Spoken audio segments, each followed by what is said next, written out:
I'm not gonna lie. When I first got into guns, the only things that were pretty cool to me were Dracos, ARPs with short barrels and no brace or micro buffer tubes, and Glocks. Preferably ones that shoot fast.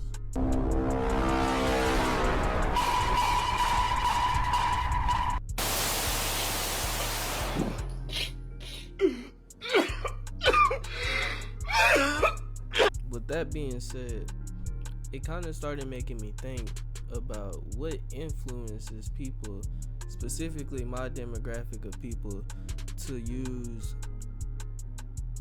pistols in the highest caliber available with the least stability.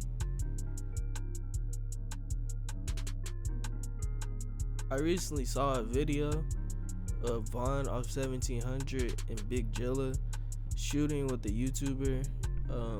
I think his name is Snort Dat Dude. I don't know how to say it. I apologize if I'm mispronouncing it. But this is what kind of sparked this whole idea for this video. I'll show some clips on screen and I'll show what actually kind of inspired me to make this video, because today we're going to be explaining the importance of stocks and braces. So this video even makes sense. I already give you guys a little definition on what a stock and a brace even is and the differences between the two. We're gonna play a little game called Is This a Rifle or Is It a Pistol? So I'm gonna show you a picture of a gun and I'll give you a few seconds to decide if it's a rifle or if it's a pistol. So let's start off here. We have the Draco. What do you think? Is this a rifle or is it a pistol? Moving on, we have a slightly bigger Draco here, slightly bigger, same thing. Is it a pistol or is it a rifle? We have an all black one here, seems to have a brace on the end. Give you guys a second, check it out. Okay, we have this AR here. Is it a pistol or a rifle? So if you guess rifle for any of these, you're wrong. According to law, any weapon with a barrel length under 16 inches is considered a pistol. This here is considered a felony unless you have the proper paperwork for it. Basically, the ATF has decided any pistol by law cannot technically have a stabilizing stock on it. So to get around that rule, to get around the rule of not being able to have a stock on it, basically pistol braces were introduced to help mitigate some of the recoil. More importantly, why I think that they've kind of gone out of style and why people today don't prefer to have them. The biggest reason off the bat that people today don't prefer to have them is just for the looks. We're going to be going down the list of my big 3 reasons why I think stocks and braces are very important. So let's get right into it by showing you guys what I saw that kind of sparked this whole thing.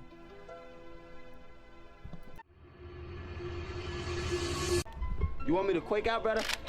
Or show you I know how to work this bitch, brother. Bro, this dumbass stock frying me. I ain't never shot no gun with no stock. Stop. What do you mean by that? Got him.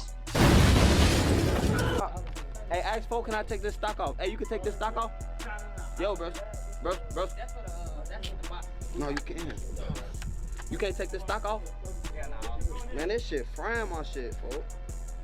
It's better with the stock. No, the fuck it's not. I ain't never shot no pipe with no stock. Then I shoot this bitch, hit me in my face on what? Bro, the stock frying my shit, bro. How I shoot the pipe, bro. Yo.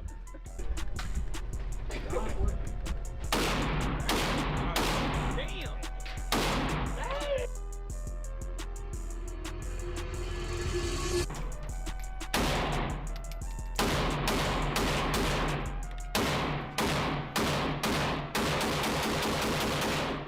Hold on, man.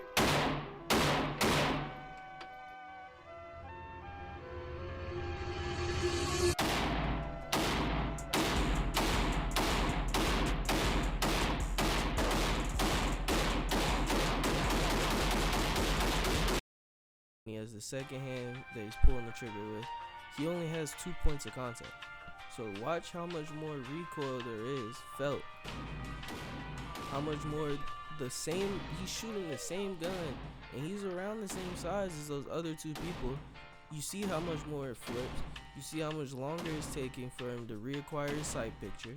You see how much longer it's taking for him to get back on target. Now I can relate to what he was saying at first about not wanting to shoot the gun with the stock. I've had a similar experience of taking my own ARP. I took this ARP to the range when I had my micro buffer tube on it, and they didn't let me shoot it because it didn't have any type of stabilization or no way to stabilize it. So I understand what he's saying, having no experience shooting a gun with a stock or a brace. Next, we'll go to Big Jilla, the legendary Jilla. He doesn't completely disregard the stock. As you can see, he's doing something called cheeking it. So he's holding it up, and he's actually he's pressing it into this little cheek well, and that's what's giving him a third point of contact here. So you see he has 1 point of contact with the first hand, his second point of contact with this hand that's pulling the trigger, and he has his third point of contact here up in his cheek welt. This is the YouTuber they were with. This is Snort. This is him shooting actually with the stock. I had to go back because it actually kind of surprised me. But this is him shooting actually using the stock. As you can see, his follow-up shots are pretty quick. He can reacquire his target. He can reacquire his sight picture. It's very stable. You see how fast he can speed up his follow-up shots? That's him actually using the stock.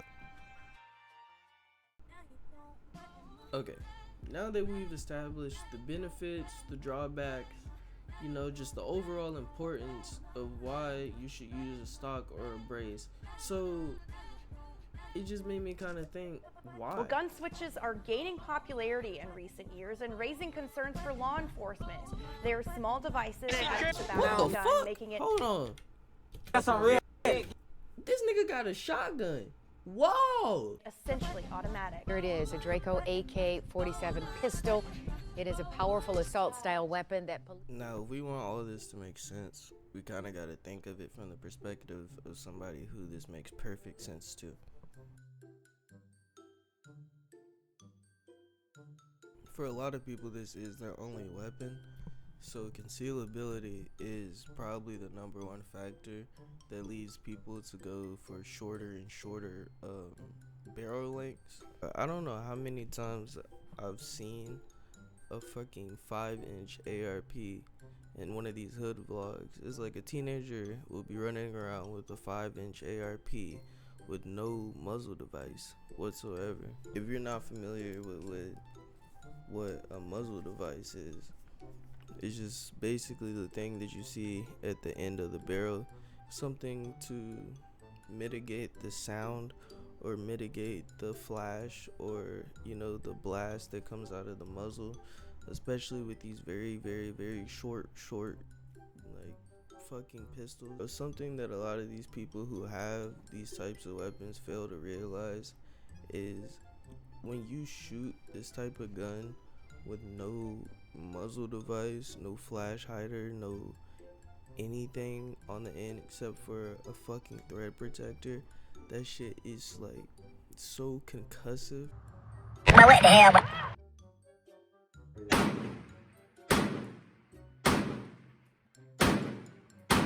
Now that's a lot of damage! That shit, it makes your teeth rattle.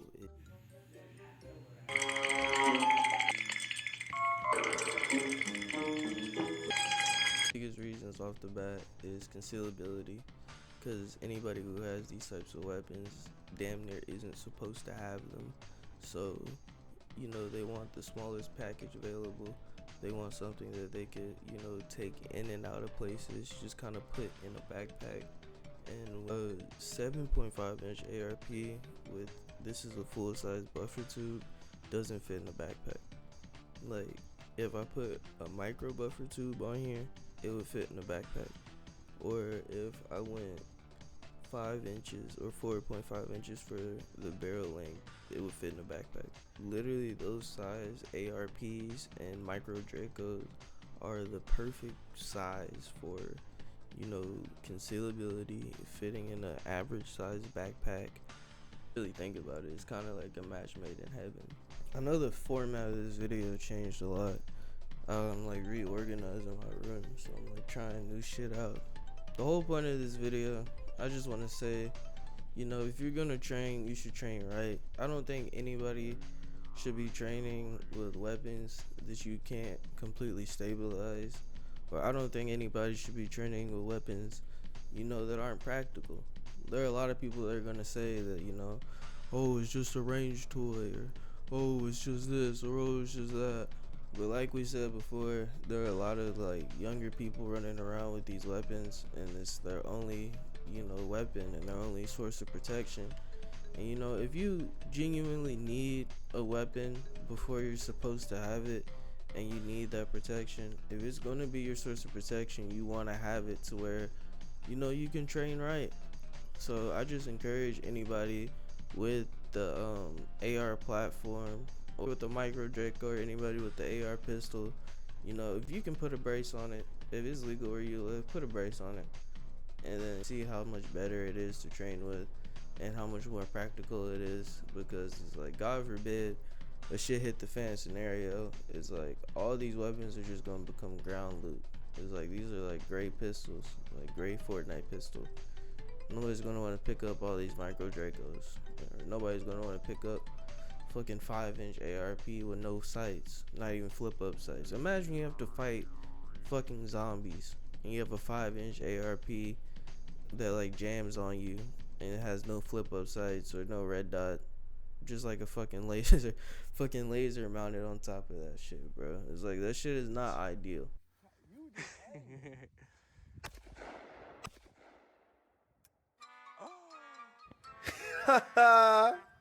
Man, I'm dead. So it's like, if we're gonna train, let's train right, and let's like build more practical weapons. But if you enjoyed this video, I put a lot of time into it. So if you enjoyed this video, make sure you like, you comment, you subscribe. Let me know what you think about this video, what I could have did better. If you feel like there's anything that I left out or anything that was wrong in this video, make sure you leave it in the comments. You know, I love when people leave me strongly worded goddamn paragraphs telling me what I could have did better in my video. But you know, like, comment, and subscribe. Thank you guys for watching.